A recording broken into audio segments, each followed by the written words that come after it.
Či bude Juliana šťastná, ty rozhodne Dávid. Či bude Dávid šťastný, budeš Juliana rozhodovať ty.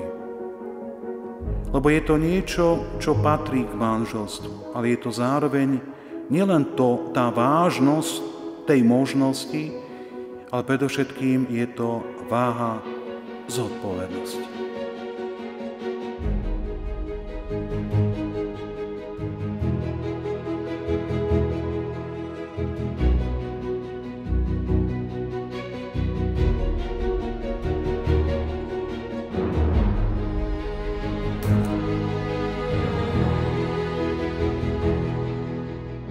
Požehnaj, Pane, tieto prstenie.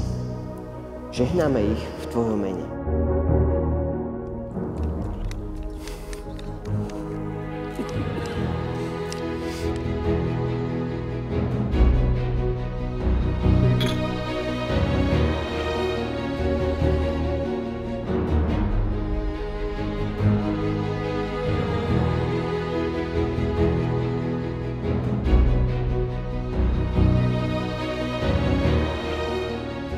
V mene nás všetkých blahoželám.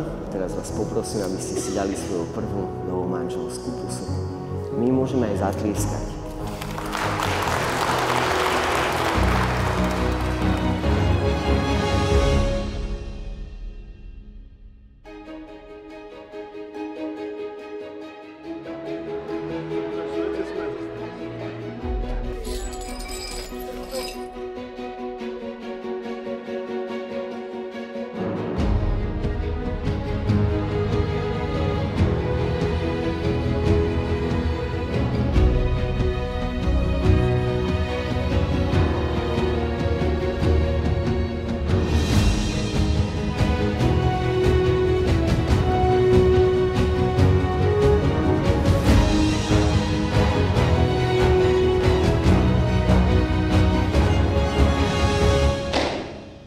Ešte pýtam po perší raz.